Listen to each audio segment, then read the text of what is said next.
halaman 16 baris kelima dari atas. Bismillahirrahmanirrahim. Kemarin kita membahas tentang waktu sholat. Sholat memiliki batasan waktu. Kapan dimulai dan akhir sholat itu kapan? Itu sudah ditentukan sama Allah dan Rasulnya. Nggak boleh melakukan sholat di luar batasan waktu-waktu yang kemarin telah kita bahas. Nah, sekarang kita masuk ke pembahasan berikutnya. Dan tidak wajib qada. Ada yang namanya itu ialah salat adaan wa qadaan. Salat ada itu ialah salat yang dilakukan pada waktu-waktu itu yang kemarin. Itu disebut dengan salat ada, artinya tunai. Misalnya salat zuhur dilakukan di waktu zuhur.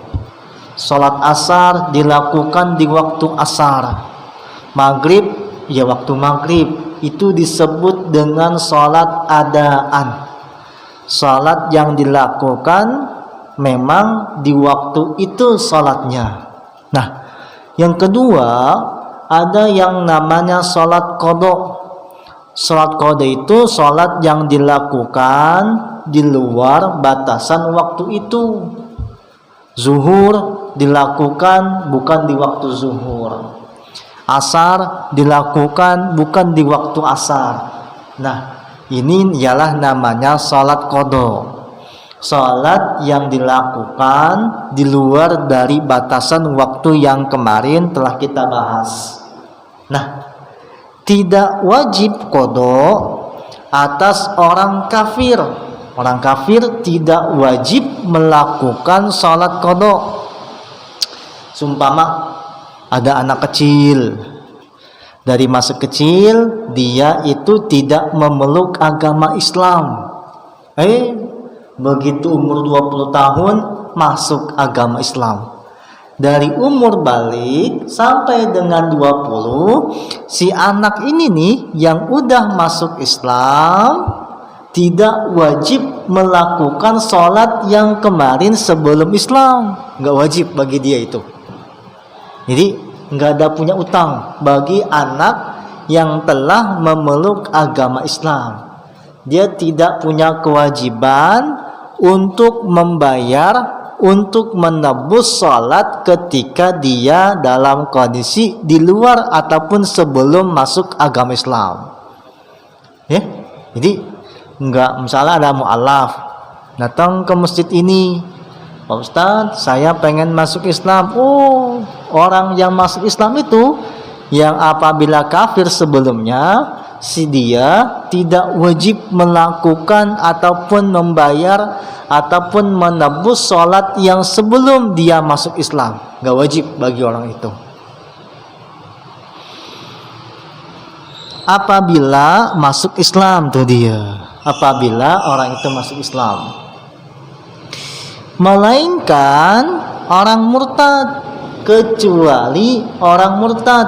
Seumpama dari umur 1 tahun sampai dengan 10 tahun Islam, dari umur 10 tahun sampai dengan 20 tahun murtad, keluar dari agama Islam. Nah, begitu umur 20 tahun masuk lagi Islam, murtad, terus masuk lagi Islam. Nah, begitu dia masuk Islam, dia punya kewajiban tuh untuk membayar, untuk menebus sholat yang ditinggalkan ketika dia dalam kondisi murtad.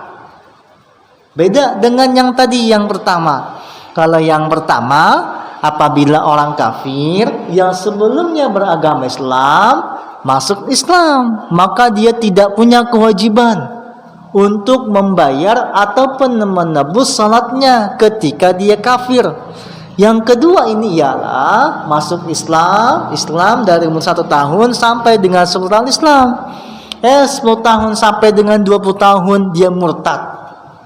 Maka ketika umur 20 tahun dia masuk Islam lagi, wajib dia bayar sholat yang pernah ditinggalkannya tuh. Ya, wajib dibayar. Tuh, yang pertama, orang kafir tidak wajib qada sholat. Orang murtad wajib qada sholat selama dia murtad. Tuh dia. Yang pertama, orang kafir tidak wajib qada sholat apabila dia masuk Islam, sedangkan orang murtad kewajiban untuk membayar sholat selama dia murtad. Itu yang pertama. Tadi murtad sebelum balik tuh. Dihitung kodonya setelah dia balik. Setelah dia balik. Yang pertama ya. Yang kedua, dan tidak wajib qada atas orang gila. Orang gila nggak punya kewajiban dia qada. Kenapa? Karena ketika dia gila, hilang akal. Ketika akalnya hilang, tidak punya kewajiban untuk sholat. Tuh, kalau gila beneran ya, bukan gila-gilaan. Kalau orang gila nih, dia nggak punya kewajiban untuk qada sholat. Kenapa? Karena selama dia gila, dia akalnya hilang. Ketika akalnya hilang, dia nggak punya kewajiban untuk sholat. Umpama sekarang nih sehat, diputusin pacarnya, wah gila dia, wah gara-gara diputusin cewek gila. Udah bela-belain tuh perempuan, duit dikasih, apa dikasih semuanya, diputusin, dikawin sama orang lain. Gila tuh akhirnya tuh frustasi. Nah, selama dia gila, dia nggak punya kewajiban sholat. Lagi gila ketawa sendiri, sholat. Yang nggak berakal. Jangan nyuruh orang gila sholat. Siapa yang nyuruh? Orang gila disuruh sholat. Jangan, orang gila nggak punya kewajiban untuk sholat. Karena itu, ketika dia gila, sembuh. 6 jam kemudian ketemu cewek baru, sembuh dia. Sembuh. Nah, ketika dia gila tuh, dia nggak punya kewajiban untuk membayar ataupun menebus sholatnya ketika dia gila. Tuh. Dan orang celeng dan orang mabok.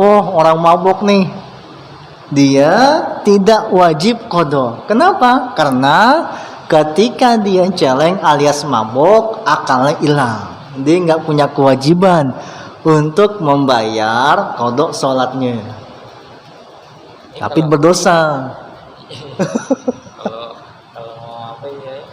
Kalau ngakal-ngakalin celeng aja gitu. Tapi dia dibebani dosa. Kemudian sembuh mereka itu, orang gila. Sembuh. 6 jam berikutnya ketemu cewek baru, sembuh dia. Wah, lu mah gila-gila apaan nih? Tuh. Melainkan orang yang sengaja dengan demikian itu.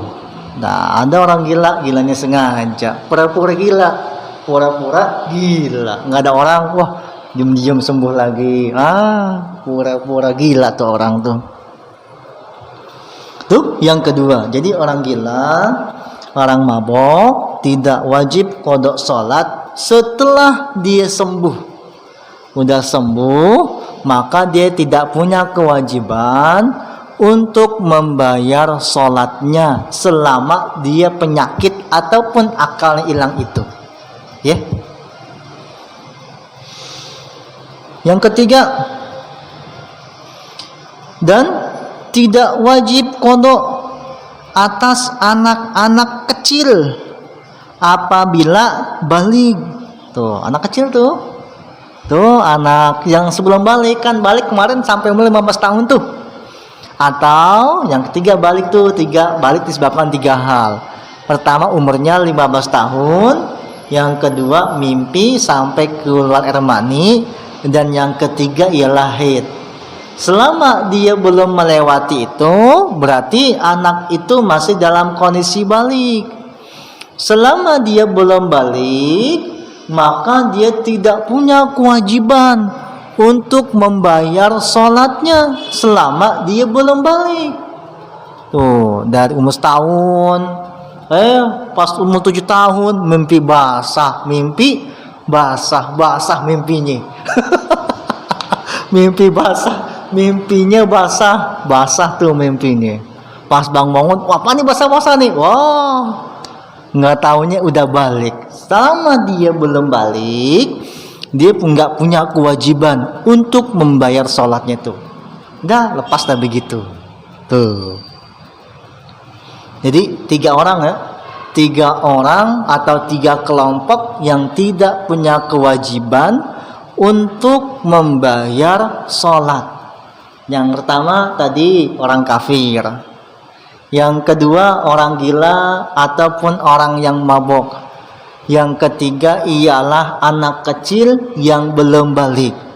3 kelompok ini dia tidak punya kewajiban untuk membayar sholatnya selama belum masa itu, kecuali murtad. Kalau murtad baru punya kewajiban untuk membayar sholatnya, kecuali pura-pura gila. Tuh, kalau pura-pura gila punya kewajiban untuk membayar sholatnya. Tuh, paham ya Sus nih?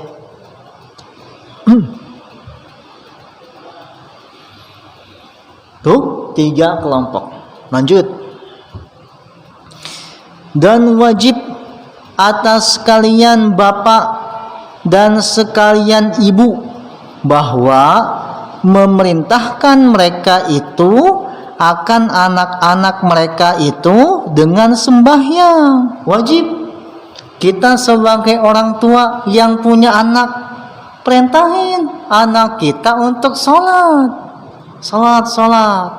Ntar aja dah, sekarang sholatnya tar wah nembak mulu. tar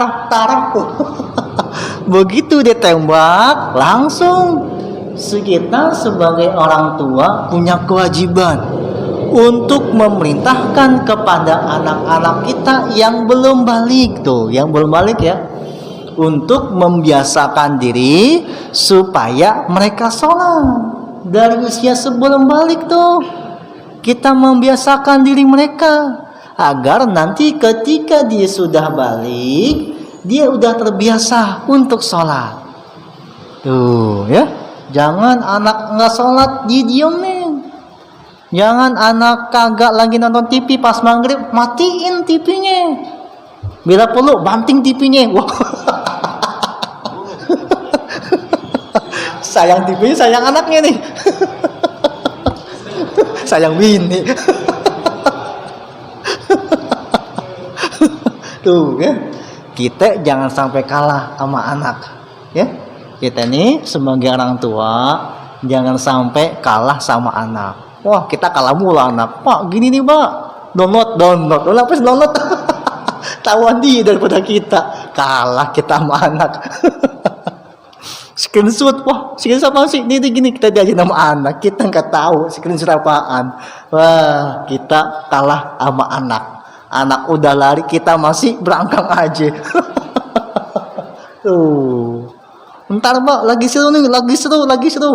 Paksain anak, biasakan diri anak kita supaya mereka terbiasa melakukan sholat. Nanti ketika dia udah balik, mereka udah terbiasa sholat. Tuh, biasain anak kita, ajak ke masjid, biasain. Ya, Jumatan, ajak sholat Jumat. Biasakan mereka untuk sholat. Tuh, ya, sholat ke masjid. Udah, babanya nggak ke masjid. Anaknya suruh sholat ke masjid, tapi orang tuanya kagak disuruh sholat. Nah, ini yang salah nih. pola pengajaran kita yang harus dirubah. Ajak, yuk sama-sama kita ke masjid. Sama-sama ajak anak kita. Membiasakan diri anak kita untuk datang ke masjid, ke majelis taklim, ke pengajian, supaya mereka terbiasa. Ya, pas sudah gede nggak terbiasa sholat, wah kita dosa tuh sebagai orang tua tuh. Ya, awas, hati-hati, jangan sampai kita tidak membiasakan diri mereka untuk melakukan amal kebajikan. Lagi salat Jumat, kasih nih nanti buat amal Jumat, kasih supaya mereka sadar, supaya mereka terbiasa. Ada kotak amal, kasih. Ya, kasih duitnya yang gedean 10.000, kasih 2.000. Kalian beli apaan tuh? Dan beli apa macam-macam, wah barani yang mahal-mahal. Masuk ke kotak 2.000. Wah, udah lecek lagi. Jangan sampai kita begitu tuh. Nah, wajib memerintahkan mereka pada ketika umurnya 7 tahun. Tuh, dari umur 7 tahun, berarti 7 tahun kelas 1 ya? Kelas 1 SD. Kelas 1 kita udah membiasakan diri mereka untuk sholat. Tuh, belum mulai balik tuh 7 tahun.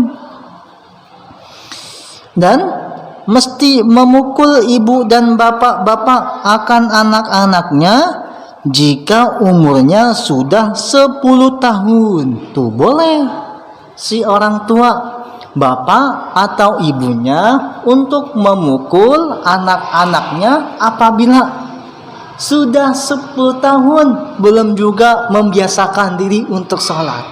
Pukul anaknya, sayang anak. Si anak kita nanti susah bikinnya nih. Tuh, jangan. Nanti kita yang akan dipukul sama malaikat ketika tidak memukul anak kita untuk terbiasa melakukan sholat. Nih, ya. Kalau udah 10 tahun, kalau belum juga mau sholat, boleh bagi orang tua untuk memukul anaknya. Ingat, memukul anaknya ada 2 catatan yang penting. Boleh mukul anak, yang pertama bukan daerah muka. Jangan pukul di daerah muka. Jangan. Matanya tonjok sini lo, soalnya lo. Beneran banget. Anaknya sampai matanya. Nanti kalau mau matanya ngapa-ngapa kita juga yang repot. Tuh, jangan memukul di daerah muka. Tuh, jangan. Pukul pundaknya sini, pahanya, pantatnya pukul, boleh. Yang pertama, mukul anak boleh, asalkan tidak di area muka. Yang kedua, memukul anak diperbolehkan asalkan ghaira mubarrihin, pukulan yang tidak menyakiti. Pukulan yang tidak menyakiti. Lagi banyak utang, ada anak, sholat golu. Kita mukul itu karena utang kita banyak. Jangan. Memukul yang tidak menyakiti. Contoh, umpama anak korengan di sini nih. Koreng jatuh, koreng. Dipukul sininya. Nah, kelojotan tuh anak. Jangan. Ketika anak udah terluka, jangan memukul di area yang ada luka bagi itu anak. Ya makin parah korengnya. Tuh, ada bisul di pantatnya, pukul. Wah, panas dingin tuh anak. Tuh, ya. Boleh mukul anak dengan catatan yang tidak melukai itu anak. Mohon maaf, anaknya yang tangannya agak gimana gitu, jangan pukul daerah tangan supaya tidak melukai dia. Seumpama di pundaknya bekas luka atau bekas apaan, jangan pukul daerah situ, nanti membahayakan bagi itu anak.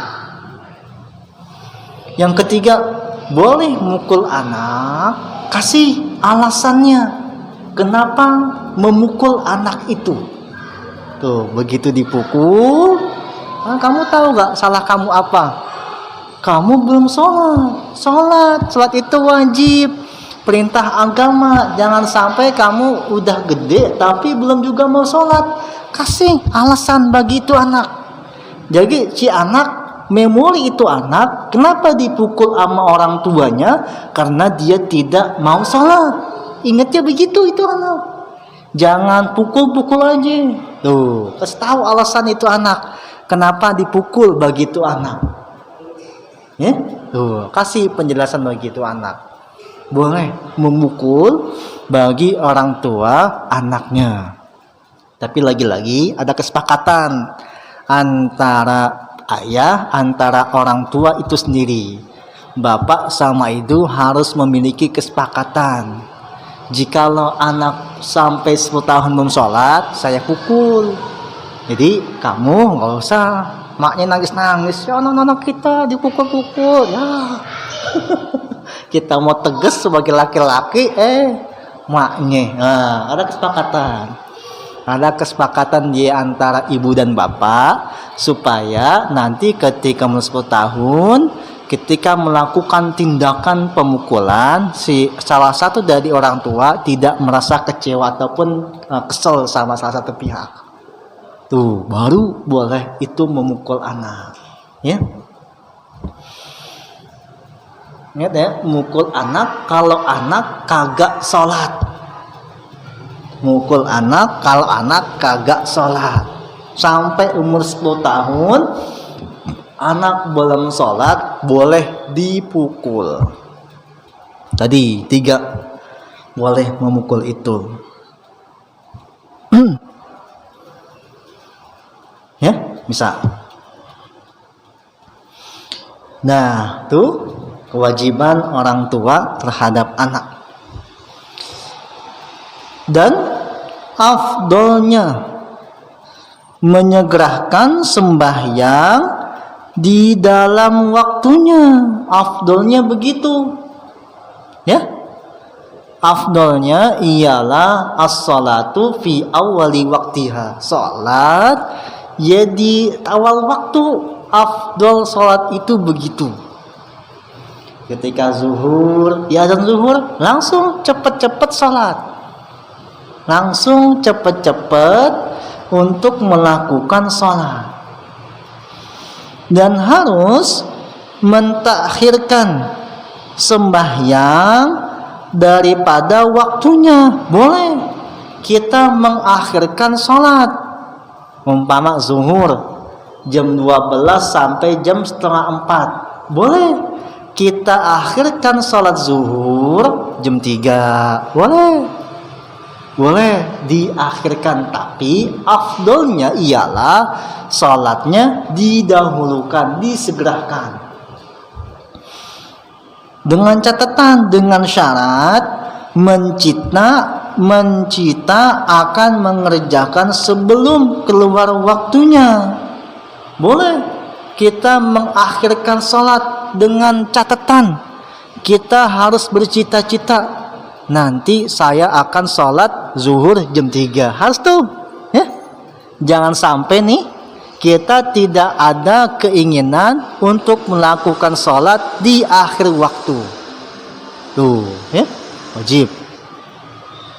Jadi bercita-cita untuk melakukan sholat jam sekian tuh. Nanti saya sholat zuhur jam 3 dah. Nanti saya sholat zuhur jam sekian. Tuh, mencita-citakan untuk melakukan sholat di akhir waktu.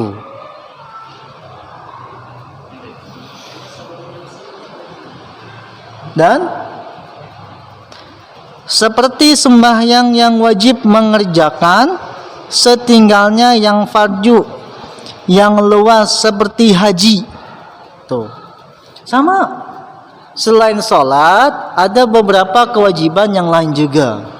Misalnya haji, ya Allah, niatin dalam hati kita akan melakukan ibadah haji, meskipun nggak tahu kapan.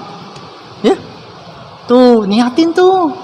Dalam hati kita nih untuk bercita-cita melakukan haji. Meskipun kita nggak tahu kapan panggilan hajinya itu. Tapi dalam diri kita punya punya cita-cita. Nanti umur sekian saya akan pergi haji. Itu harus begitu tuh. Sama seperti sholat. Sholat nanti saya akan sholat zuhur jam 3 kurang. Harus ada cita-citanya. Jangan sampai kita nggak sholat zuhur jam 12 tuh biasa aja. Jangan, nggak boleh. Nanti dah jam 2 sholatnya dah. Nah, boleh tuh begitu tuh. Atau sama seperti haji. Nanti saya ketika nanti tanah yang di sana laku saya akan pergi haji. Tahu tadi mana itu tanahnya. Tuh, ya. Harus begitu. Cukup. Wallahu a'lam bishawab. Rabbi zidni ilma. Al-Fatihah.